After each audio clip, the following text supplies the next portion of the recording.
Aujourd'hui, nous parlons du pasteurisateur. On commencera par sa présentation, puis nous continuerons sur ces différents circuits. Nous enchaînerons après sur l'échangeur à plaques qui sera suivi du chambreur. Et nous finirons par les contrôles microbiologiques. Si je vous dis pasteurisateur, à quoi pensez-vous? Et si je vous dis pasteurisation? Je suppose que c'est un procédé qui permet d'enlever tout ce qui est bactéries, etc. Enfin, toutes les saloperies, quoi. C'est ce que c'est la pasteurisation. Un moyen de stérilisation, enfin de... Non.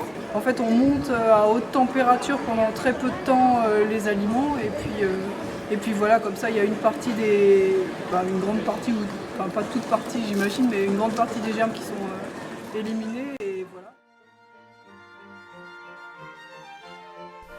Pendant des siècles, on ne pouvait conserver le lait plus d'1 jour.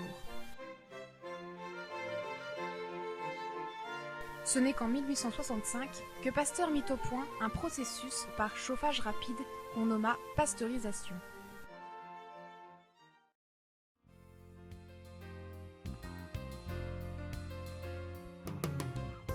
On va aller voir l'appareil.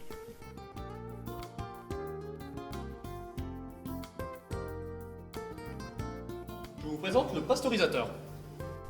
Le tableau de commande électrique. On y suit également la montée en température. Ici, le groupe de chauffe. Il permet de chauffer l'eau qui circule dans le pasteurisateur. C'est ici qu'on met le produit à pasteuriser, le lait par exemple. La pompe d'alimentation permet de faire circuler le lait à pasteuriser dans le circuit. On peut suivre l'évolution des températures dans l'ensemble de l'appareil. Le premier élément clé est l'échangeur à plaques. Deuxième élément clé, le chambreur.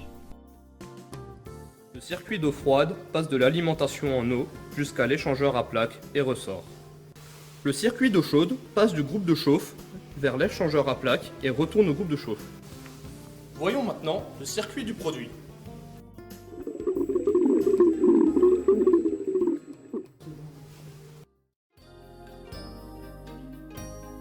Pasteuriser un produit revient à le faire chauffer pendant quelques secondes pour réduire sa population bactérienne et éliminer les bactéries pathogènes, celles qui sont dangereuses pour la santé. Pour cela, le lait cru doit parcourir un long voyage au travers des différentes pièces du pasteurisateur. Mais il peut sembler très compliqué de s'y retrouver.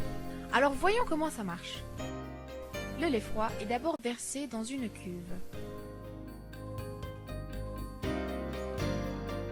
Il passe par un échangeur à plaques qui a pour fonction de le chauffer.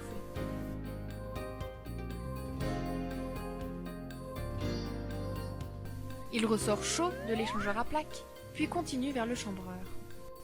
La pasteurisation a lieu à ce moment-là.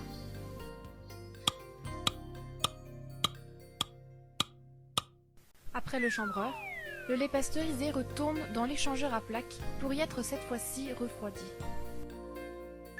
Le lait pasteurisé est récupéré.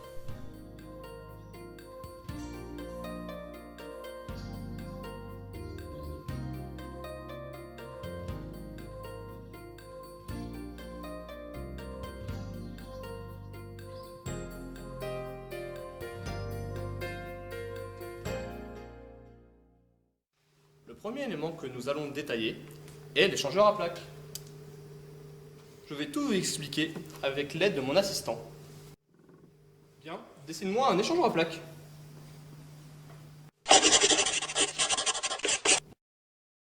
Tu ne sais pas ce qu'est un échangeur à plaques, n'est-ce pas? Attends. L'échangeur à plaques est un dispositif qui permet de réaliser un transfert de chaleur entre un fluide chaud et un fluide froid. L'assemblage de plaques en inox ondulé permet la circulation de deux fluides séparément et à contre-courant. Il y aura un transfert de chaleur entre le fluide chaud qui se refroidit et le fluide froid qui se réchauffe par conduction à travers les plaques. C'est plus compréhensible maintenant, n'est-ce pas? Il reste encore le deuxième élément du pasteurisateur à voir.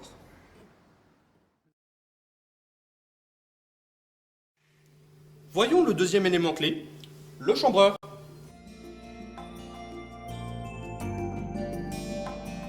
Mais quel est son rôle? C'est là où se fait réellement la pasteurisation. C'est un tube, et que s'y passe-t-il? C'est là que les bactéries sont tuées.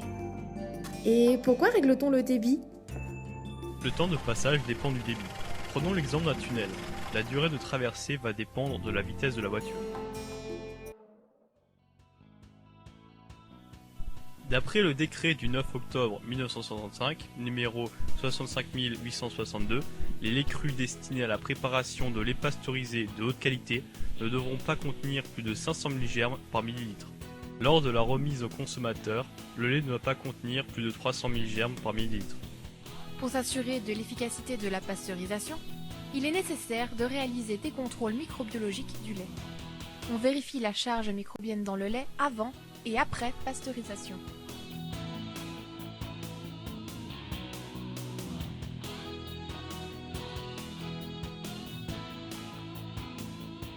Après avoir dilué l'échantillon, nous réalisons un dénombrement dans la masse.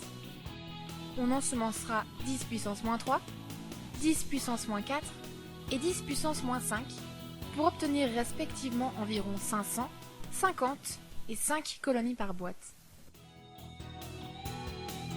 On prélève 1 ml d'échantillon, que l'on introduit dans une boîte de pétri. On coule ensuite dans la boîte du milieu PCA, Plate Count Agar. On homogénéise. Après solidification, on place ces boîtes à incuber pendant 48 heures à 37 degrés Celsius.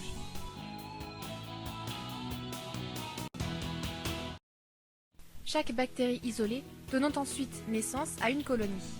On compte les colonies sur chaque boîte. On vérifie avec la dilution 10-5 qu'il n'y ait pas plus de 5 colonies pour le lait cru et 3 sur le lait pasteurisé.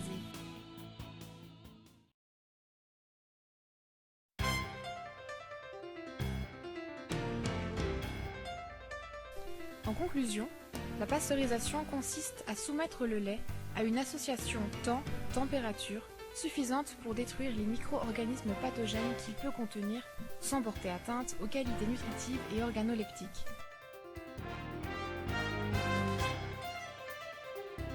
Pourquoi pasteuriser?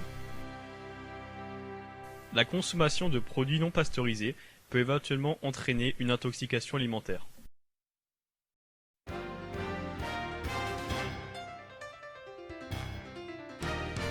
Le lait cru n'est pas recommandé aux personnes fragiles. Le lait pasteurisé leur est plutôt recommandé. Quels produits peuvent être pasteurisés? Les jus de fruits, la bière, le vin ou encore le cidre. Après ça, plus besoin d'avoir peur du pasteurisateur.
Ça vous va?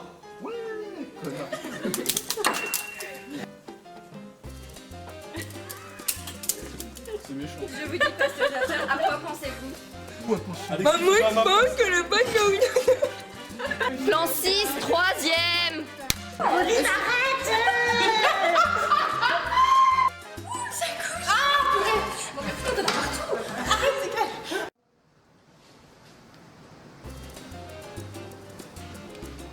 Ah, c'est pas mal, hein. Première.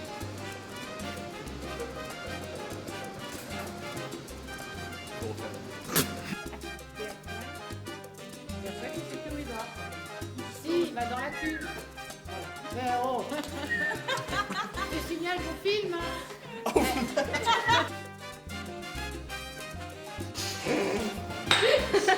pense que tu pourras faire toutes les bêtises possibles et imaginables.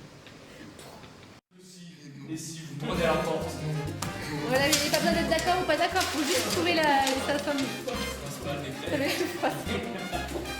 Déjà qu'on a encore un truc à faire. Non. Putain, mais ils auraient pu le faire. Alexis,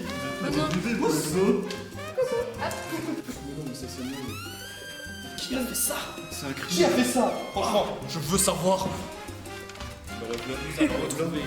Ah, un coup pas. Oh là.